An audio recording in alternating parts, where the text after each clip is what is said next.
Good morning and welcome to the daily devotion here at Mount Gilead Church. Today is Friday, February 26, 2021, and we've almost made it through winter. We've seen some nice warm temperatures this week, and it looks like we're in for a nice warm weekend as well. Back in October, we started working our way through the book of Hebrews, and today we're going to finish up chapter 7 and get into the first couple verses of chapter 8. And it's exciting today because we finally get to the main point. And you may be asking yourself, the question is, well, how do I know it's the main point? Well, the writer of the book of Hebrews made it pretty obvious, because he starts out chapter 8 with these words, and he says, now the main point in what has been said is this: we have such a high priest who has taken his seat at the right hand of the throne of majesty in the heavens, a minister in the sanctuary and in the true tabernacle, which the Lord set up, not man. So let's see how the writer arrives at this main point. Last week we looked at the different orders of the priesthoods, that of Aaron and that of Melchizedek, and we saw these three basic differences. They were by decree versus by merit, temporary versus perpetual, and priest only versus priest and king. The writer then introduces us to a new word in verse 22, and that word is covenant. We're going to see this word a lot over the next couple weeks as we finish out the letter.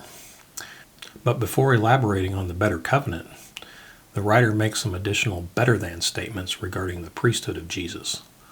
Let's read through verses 23 through 28 and see what good things the writer has to say. In verse 23, he starts with, the former priests, on the one hand, existed in greater numbers because they were prevented by death from continuing. Jesus, on the other hand, because he continues forever, holds his priesthood permanently. Therefore, he is also able to save forever those who come to God through him, since he always lives to make intercession for them. In verse 26, he continues with, for it was fitting for us to have such a high priest, holy, innocent, undefiled, separated from sinners, and exalted above the heavens, who has no daily need, like those high priests, to offer up sacrifices first for his own sins and then for the sins of the people, because he did this once for all time when he offered up himself. For the law appoints men as high priests who are weak, but the word of the oath, which came after the law, appoints a son who has been made perfect forever. And with that, the writer completes his argument and arrives at his main point, that Jesus is this high priest that has been described.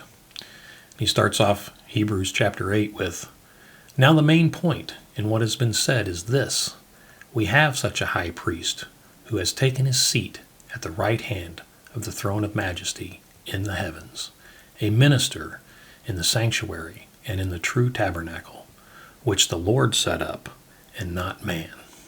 So what is my main point for this devotion?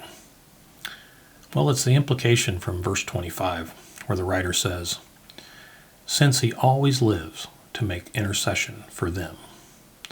The them is us, the believers. Consider this as you go about your Friday. Picture in your mind's eye the scene from the Last Supper, when Jesus washed the disciples' feet. The scene where Jesus healed the paralytic when his friends lowered him down through the roof.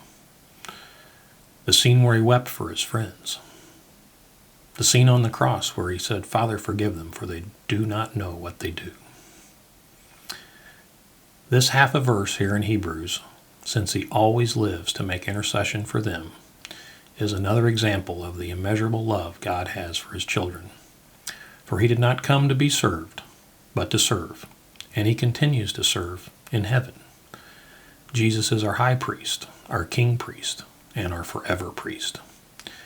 Next week we're going to learn about the new covenant.